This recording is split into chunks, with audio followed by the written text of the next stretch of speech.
This podcast contains our own personal views not associated with any organisation. Coronial contains descriptions of death inquests that may be graphic and disturbing to some listeners.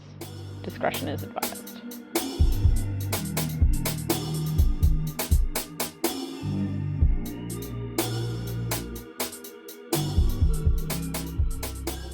All right, welcome back to Coronial, everyone. I'm Georgie. I'm Emma. And I'm Alice. And today I am going to be telling you about the death of Brent Justin Crowe, who was a 24-year-old and in good health with no known medical conditions when he passed away on the 10th of January in 2018. On the evening of his death, Brent's dog was bitten by a snake. While trying to remove the snake, Brent was then himself bitten on his right index finger by the snake.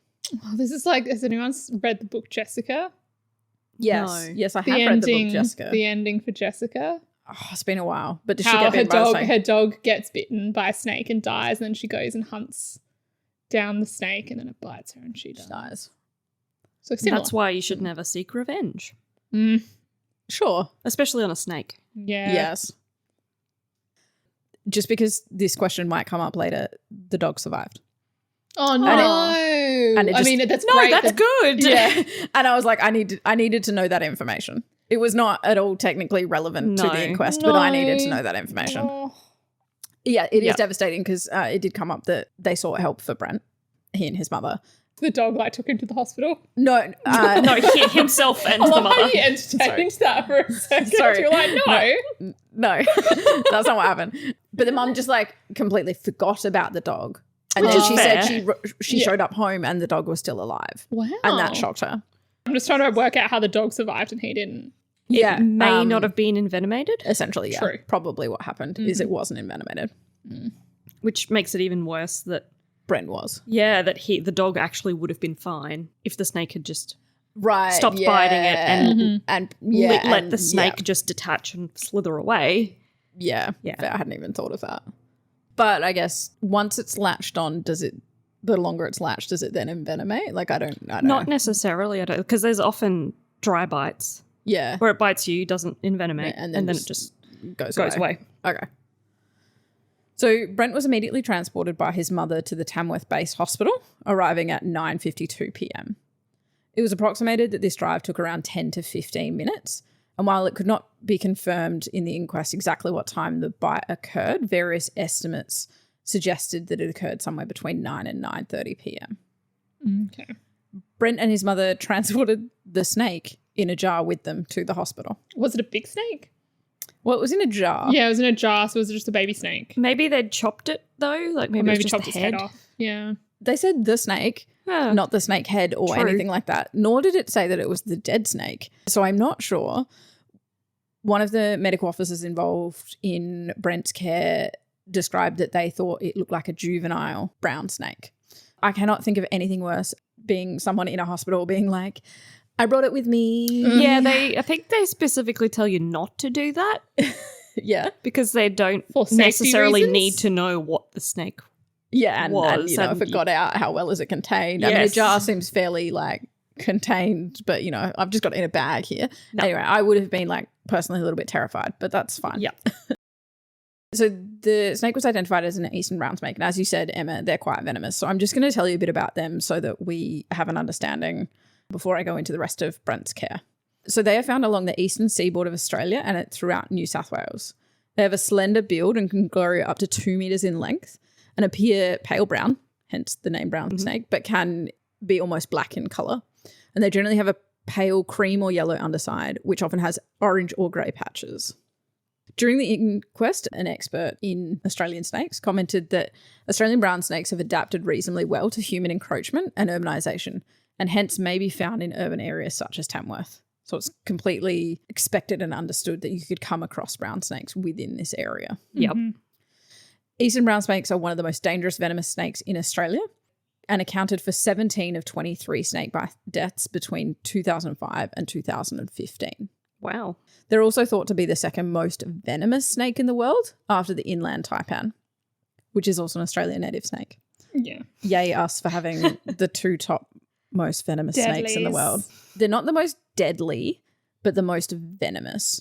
So technically slightly different. Just because they're highly venomous doesn't necessarily mean that they come across humans particularly often or that they envenomate when they bite particularly often. Yeah. In terms of snakebite deaths, an average of 2 deaths per year are attributed to snakebite envenomation in Australia. And those who are envenomated during the snakebite are hence at the highest risk of death. Makes Shocker. sense. Yeah. Yeah, if it bites you and doesn't envenomate you, you're Less going to be likely. okay, generally. Yeah. Envenomation from a brown snake results in a consumptive coagulopathy. And what that means is the venom removes the clotting factors within the blood, so stops your blood from clotting appropriately and how it should. Yeah. The symptoms include headache, nausea, vomiting, and abdominal pain. And additionally, blood pressure may drop, which may lead to sudden collapse. Cardiac arrest is rare, but commonly occurs within the first hour after a bite. And that generally occurs pre-hospital because generally people are still trying to seek medical treatment at that point that they then collapse within the first hour after a bite. Quick. Yes. Yeah. Very fast acting. Yes. Additionally, some may not show any clinical symptoms of envenomation prior to their sudden collapse and cardiac arrest. Oh, that would be terrifying.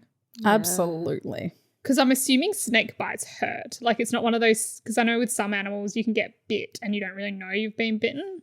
But if you're in like the bush, long undergrowth, you might think that you just walked into a stick or, Yeah. you know, you bumped yourself on something. You don't even realise that it's actually been a snake bite as well.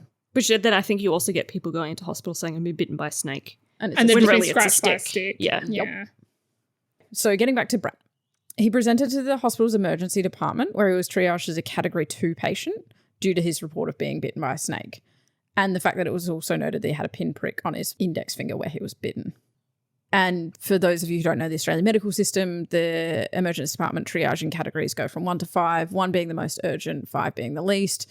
And so a category 2 requires a medical review within 10 minutes of triage. He was immediately taken through to the actual emergency department itself and reviewed by a doctor. So he was seen within his 10 minutes, which I am impressed by. During this review, the New South Wales Health Department guidelines for the management of snake bites was used as a resource by the doctor and nurse looking after Brent. So there is a resource that exists that tells you how to look after patients who present with snake bites or spider bites within New South Wales Health Emergency Departments. Brent's vital signs were taken, during which his heart rate was initially noted to be a little high at 122, but decreased to 110 quite quickly. Cardiac monitoring was commenced, and blood samples were collected as indicated by the guideline. His finger was also noted to be slightly swollen at this point in time. The doctor left the bedside in order to send the blood samples away to pathology, and it was during this time that Brent also informed the nurse that he had some pain at the site of the snake bite. So that answers your question in terms of does it hurt? Yeah. At this point, he was reporting it was in fact sore. This information wasn't passed on to the medical officer, presumably just due to all of the events that then unfolded. But either way, the medical officer never knew that the finger was actually sore itself. But they did know he'd been bitten by a snake. The finger was swollen. They brought the snake in. Like, Yeah. it was very clear that. Yeah. No one was questioning that this was a stick bite versus a Yes. snake bite. Absolutely. And just in case you have questions later, the blood samples arrived in pathology and were tested quite quickly. They can't necessarily tell. I just remember with the last snake bite one with the sea snake that there was no abnormalities on the toxicology because they couldn't tell that there was any venom in the blood. So it depends what's happening. So this specific snake causes consumptive coagulopathy. Oh, true. So it causes changes to your blood. Yeah. Wouldn't you think that most snake venom would do the same thing, though? No, not all snakes cause the same problems because their venom causes different toxicity to the human system. I looked it up quickly.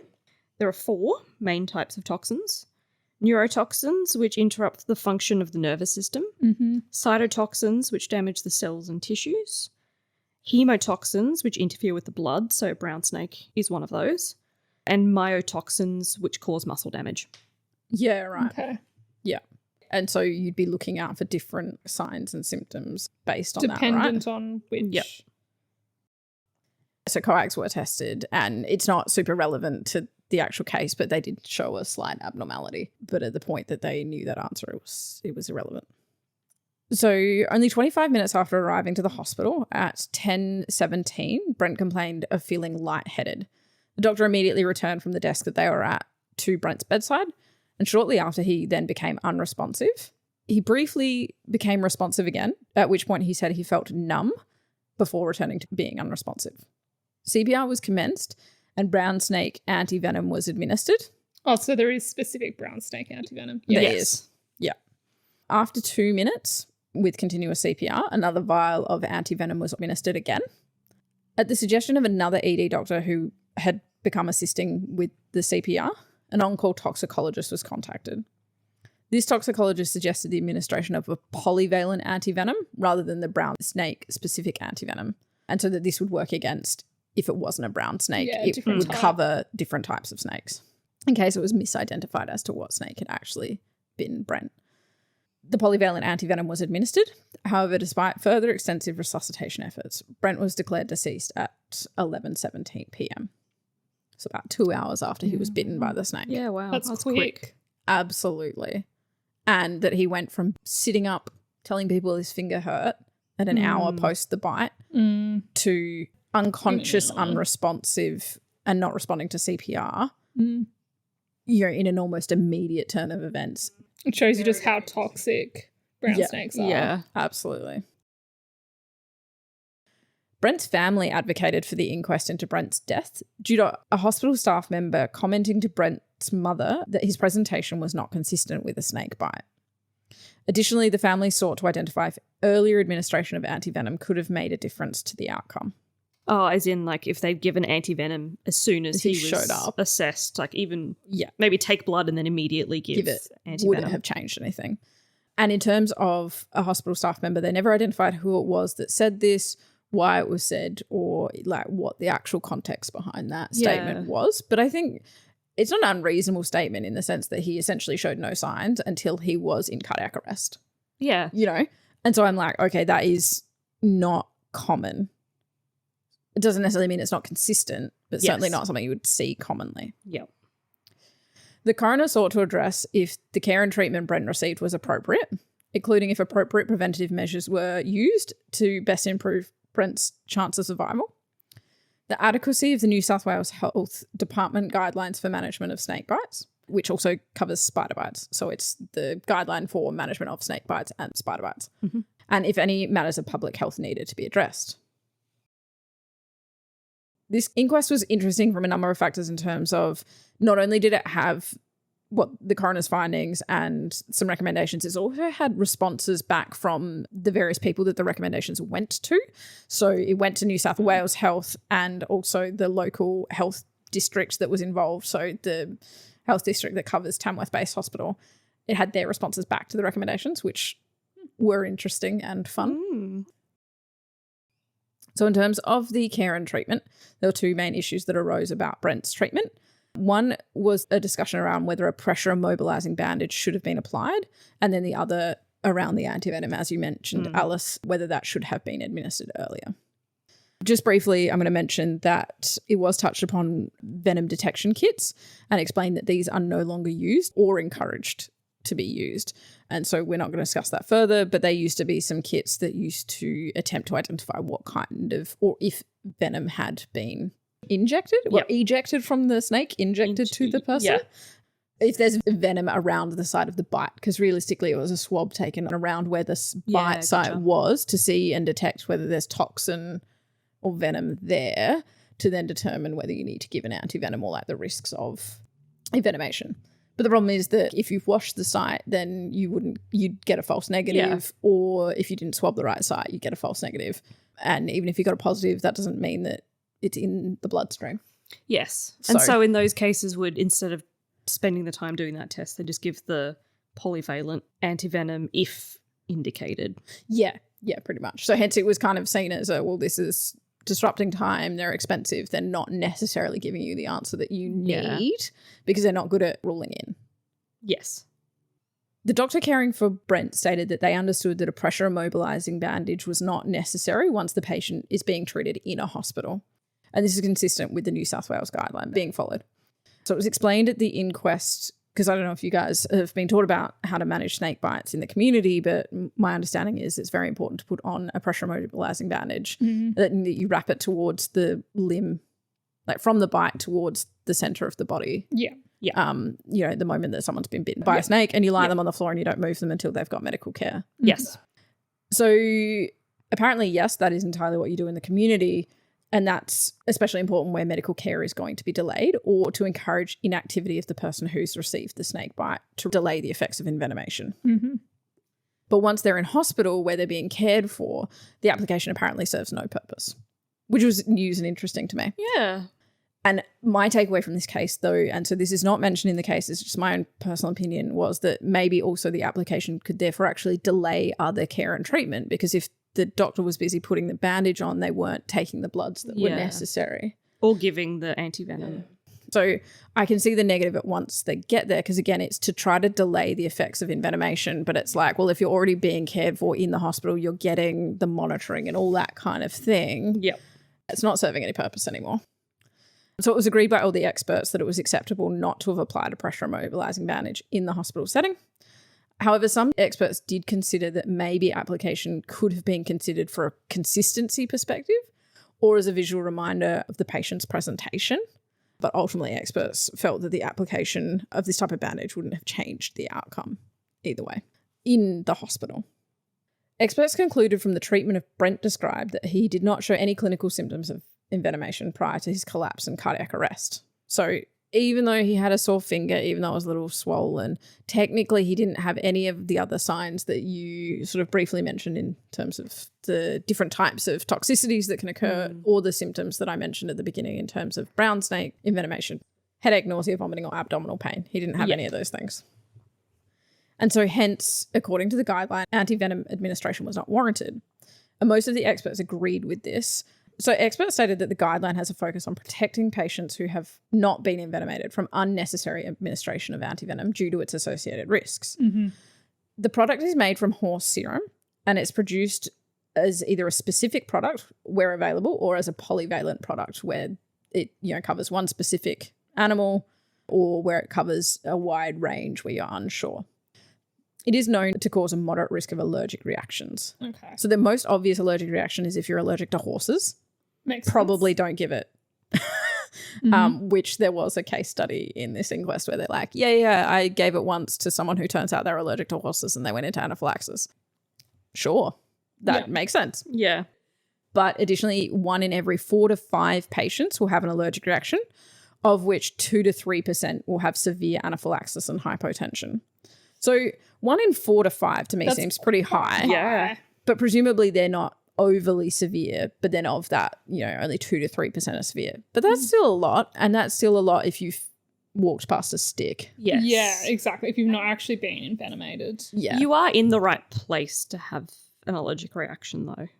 Yeah, At but least. we've already covered one case of you're in a medical facility and they still died of anaphylaxis. Yeah, true. Just because we think it can be treated and has very routine treatment options, there is still a risk anytime you have anaphylaxis that you could die.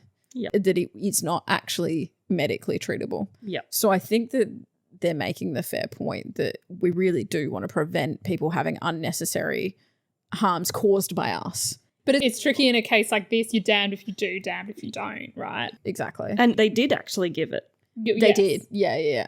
Which was the right call in this case. At that point, because the guideline said once you show signs of envenomation, give it. He had a cardiac arrest. That was a sign of envenomation. But the problem is some they gave people it. only show signs of envenomation very late. Exactly, when they have their cardiac arrest. Because they knew he was bitten. Yeah. So I know they wouldn't have been able to tell that he was envenomated at that point. Yeah. But they knew he was bitten. So when's that trigger point? Was the cardiac arrest, according to the guideline. Well, yeah, that's what I mean. But is that the appropriate trigger point? Yeah, and so the coroner touched on this a little, and I might come to that in the recommendations just because I want to discuss a little bit more because it'll kind of work together. Yeah. So because of the fact that he didn't show any signs until he had his cardiac arrest, the coroner found that Brent's care and treatment was within acceptable parameters and those that would be accepted by the rest of the medical community. Expert witnesses stated that Brent's presentation was exceedingly rare, with the 10-year study having not seen a similar presentation of an in-hospital cardiac arrest. Additionally, they concluded the outcome may not have been different even if antivenom was administered earlier, Right. due in part to the different responses that patients may have to the antivenom and the impact of possible higher concentrations of venom in the blood. Because I'm assuming we don't know if he had an adverse reaction to the antivenom because it was too late. Yeah. If he was then also having he was anaphylaxis having, at the same time. Yeah, that wouldn't have helped. It wouldn't have helped. But we also it don't wouldn't have made a know. difference. We don't know if it happened or not. It's also really hard because you need a circulating blood volume for antivenom to work because it's injected. Yeah. Yes. And if you're having CPR, it's not the most effective, No. generally, and efficient cardiac circulation. It's still meant to Yeah. replicate what your cardiac circulation does, but it's certainly not. Yeah, it's not the gonna same. do its job. And yeah, hard to tell. I guess they didn't mention that he, suddenly came out in hives or anything that suggested anaphylaxis. But again, I don't know what would actually occur if you're also in cardiac arrest at the same time. Furthermore, the experts all agreed that it should not be standard practice to give antivenom to patients that present with snake bites unless there is first clear clinical indications of envenomation. And that's due to those risks that I just mentioned. So in terms of the New South Wales state guideline, each state and territory within Australia has its own set of guidelines for the treatment of snake bites. Because of our siloed healthcare, that means that we can't just have the same for everywhere. But additionally, there is also a paid resource known as the Australian Therapeutic Guidelines, which does have a national guideline for the treatment of snake bites. The New South Wales guideline is a 49-page document applicable to the treatment of all types of snake and spider bites. At the time of the inquest, the New South Wales guideline was due for update, so it was a 2013 version, and this was 2018. Well, 2018 was the death, wasn't it? And they were using the 2013 version. That's the one that the coroner was reviewing. Yep. But even in 2020, when this was released, they still hadn't actually produced the updated version, even though it was due for update. And this was probably because it was delayed awaiting the outcome of this inquest and any pertinent findings, to be honest. So at the inquest, again, majority of the discussion centred around the relation to the administration of the antivenom and what should be provided in the guideline. Additionally, the coroner touched on whether more specific inclusions, such as a section referencing the treatment of brown snakes specifically, should be within the guideline as well. The guideline stated that antivenom shouldn't be administered unless there were clinical signs of envenomation. This guidance occurred on page 17 and outlined the symptoms that could indicate envenomation and hence consideration of antivenom. Shouldn't that be like front page? I had this thought, and so I looked it up and then I went through it because I was like, surely there's like a flowchart or something on like page 1 or 2. Yeah. No, the flowchart was on page 15. Oh. And then page 17 was the like when you should or shouldn't give antivenom, and these are some signs and symptoms. Yeah, someone's just actively dying and you have to scroll through 15 pages or flip through 15 pages. Yeah, and then like the very last page was the one where you fill out the patient's obs and stuff like that. It had like a template for how to fill that out. I was like, why are these not page 1, 2, and 3? But anyway. Yeah. It should be 1, 2, and 3 and then addendum if you want further information.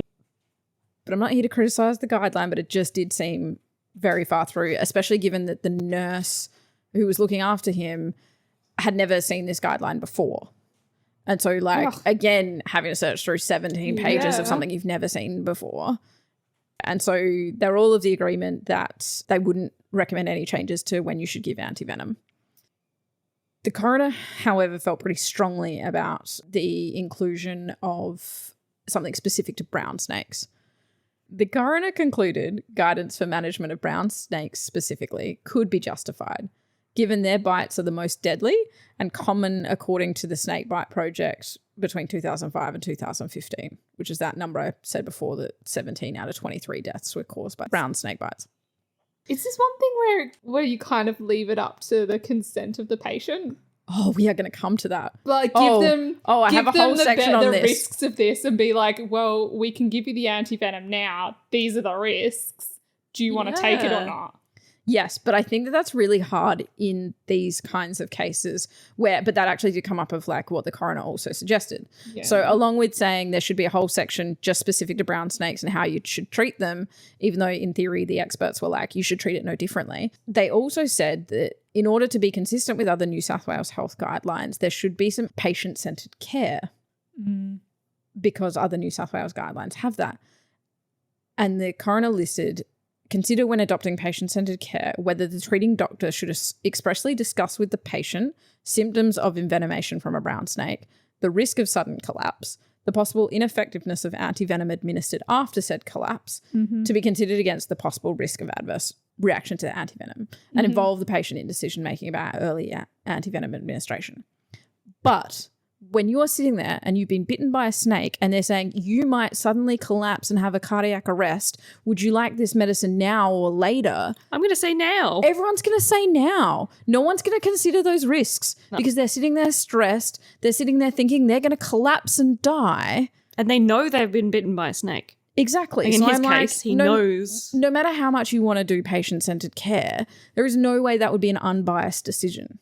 There is no way you could actually weigh those up like objectively at that point in time versus a clinician is possibly going to be a little bit more objective because they're not the one that's at risk of suddenly collapsing and dying. And I don't think there's any way you can phrase that differently to like, you're probably going to be fine or you're probably going to drop dead in 5 minutes. I can't tell which one it's going to be. I mean, I feel like there could be a way to put it less. Yeah, don't get me wrong. I'm being I know you're being very sort of direct. There's a way to put it less directly, but sort of put it a little bit more. These are the risks if you do take it. These are the risks if you don't. Like all medicines, but there is a risk of X, Y, Z. It's just so much more of a high pressured situation. I just don't see that anyone's going to suddenly be like, no, it's fine. I won't take the antivenom now. People who have a known history of anaphylaxis might be like, nah. Oh, wait. I'll risk it. I don't know. I just think it would be very difficult to do. But I suppose I see your side. And I mean, the coroner clearly agrees with you. At the end of the day, it's your own medical care. Like, you should have a say in what does and does not happen to your body. And yes, if you are presented with the risks of, and I completely understand what you're trying to say as well, in terms of it's very heightened. And putting myself in that situation, I'd probably be like, shoot me up, doc. Yeah. I also just like in the time frame that this all happened, I'm also just unsure where you'd fit it in. Because again, it'd then have to take time away from something else that was happening. And if you're sitting there talking him and his mother through all of the things that could have gone wrong, are you doing that instead of sending off the bloods? Well, again, it kind of became irrelevant because he had a cardiac arrest before the results of the bloods were known. But you're doing it at the risk of not doing something else as well, I think, which also is difficult to decide what needs to be prioritized as well. And again, this is an exceptionally rare case. The chances of this ever happening again are pretty low. Yeah. This recommendation, just for completeness, was not supported by the New South Wales Health response, as they argued that this is clinical judgment and could provoke acute anxiety in a vulnerable patient. And so the political judgment should be left up to the medical officer. And so it does not sound like that they would be including that in the guideline. In terms of in response to the coroner really wanting a separate section with regards to brown snakes specifically, the New South Wales Health and Local Health District also reported that they did not support this recommendation, as they felt it would overly complicate the guideline and be of little or no use, as the identity of a snake involved is often not certain and will put patients at risk of inappropriate management. So if they went down the brown snake pathway and it turns out it was some other snake, they might end up with different level of care and that be more unhelpful as well. And I think that's pretty fair. Most people don't rock up with the snake in the jar. No. And again, all the experts were trying to say, no, you should treat them all the same. So 1, less things to remember. 2, everyone's getting the same consistent care. In terms of updating the guideline, the coroner was like, yeah, you should get onto this ASAP, which is fair. It was several years overdue for update. But as it was explained, is possibly awaiting the outcome of this inquest anyway. With the recommendations for that review, though, he suggested convening an expert panel, which they had essentially done for the previous one anyway, so it probably was going to happen. However, the coroner specifically recommended including any experts with divergent views, to which the experts were kind of like, why? And how we think that would be helpful, but that was a recommendation the coroner made. They also recommended the guideline be brought in line with the Australian Therapeutic Guidelines, which was that national one, the main point there being specifically mentioning the availability of an on-call toxicologist for assistance, which the current New South Wales guideline didn't mention, but the Australian one did, and making sure that staff were aware of the fact that they could contact a toxicologist. The doctor specifically in this case said that they were aware that they could call one, but they thought that, management, they were doing all of the things down the pathway as they expected, as they had treated many snake bites before, and so didn't see the need to specifically call one up until they called one. The coroner also suggested the inclusion of Brent's case as an example within the guideline, so just adding more pages. Use of plain English explanations for Latin terms within the guideline. And this directly related to the fact that the nurse looking after Brent had to seek advice about the term ptosis in the guideline in terms of signs and symptoms of snake bites. And ptosis, just for clarification, is the Latin word for drooping eye. Yeah. Eye droopy. Eye droopy.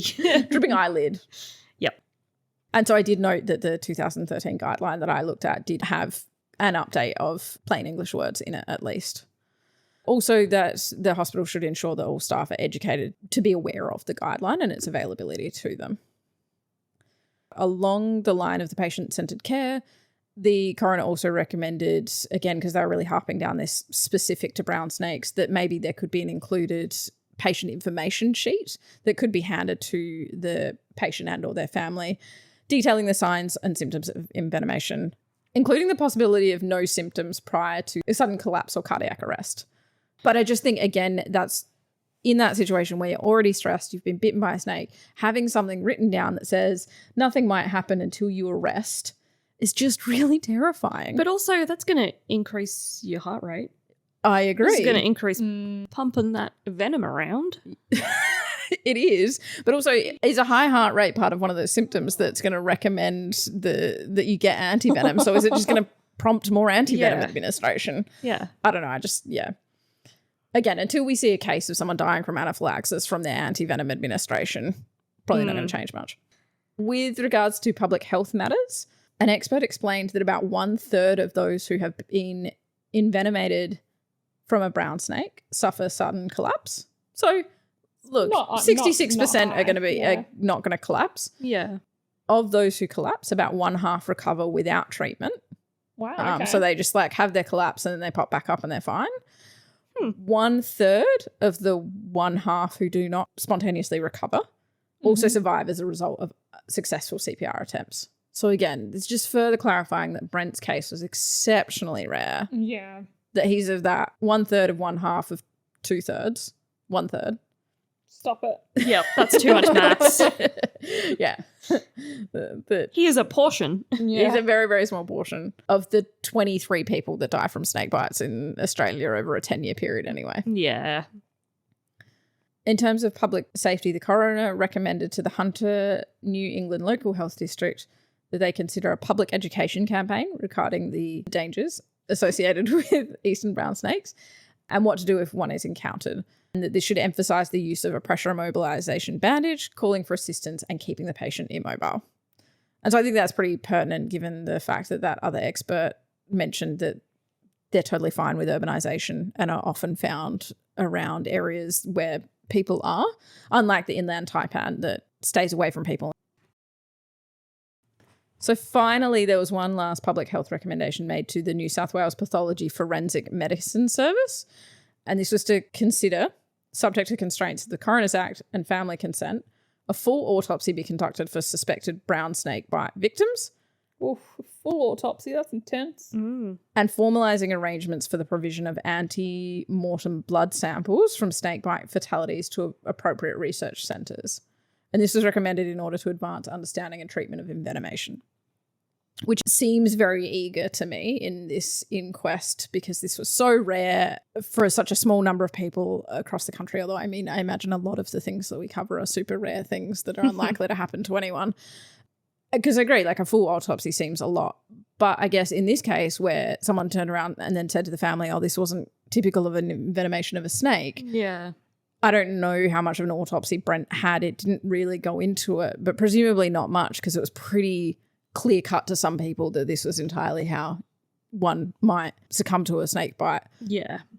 But I guess a full autopsy would allow you to look at, well, how did that snake bite affect that individual in terms of, are there other things that we could be doing other than antivenom that would help in some way or another? Or even just explain why that happened. Did he have underlying heart disease? Yeah, true. Was there some other injury he had? Yeah.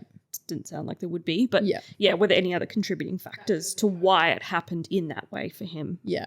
And then, it sounds like there's this big snake bite group of people conducting research. So having any kind of extra information sent their way would be incredibly helpful. And so recommended that they try to team that up and make sure that happens. But again, the thought of that, when something so rare is happening that there's only 2 in Australia per year for like the site that happens at, for someone to remember that exists, I think just it's all well and good. I think it's an excellent recommendation, but I think the practicalities of it will be difficult or irregular in terms of how much information they can actually get.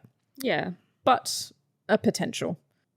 And so, just to me, like the recommendations for something that was so rare were really detailed and really a lot, personally, I think, that may be going beyond what is necessary in such a rare circumstance. They've already got a relatively good guideline. Yes, getting it up to date to an Australian one seems reasonable, and a lot of what the experts said was divergent to what the coroner then recommended, which was interesting. But a really interesting case in terms of how rare things happen. And just the circumstances that led up to that are just so sad that, he was trying to save his dog. I know. Dog ended up being fine. Yeah. And he's the one who got bitten. Yeah. And then it went that way because they did all the right things. Yeah, exactly. Really. They got him to hospital as soon as they could. It was really nice to cover a medical case where it just said there was no incorrect medical care. Yeah. That all the medical care was followed exactly the way that we would recommend it, but sometimes medical care doesn't result in the outcome we want. Yeah, it's not 100%. Perfect. So maybe that's why I really liked this one. Because it was just like, it's, people did the best that they could, which is what they set out to do every day anyway. Yeah. People die and sometimes there's nothing you can do to change that outcome. Yes. But even in this one, in terms of what do we learn from it, I think it's really hard to make too many changes because I think at this point we are a little stuck by what we know and that there isn't much to change. Oh, yeah, I guess some public education about stay away from snakes. Try not to dislodge it from your dog.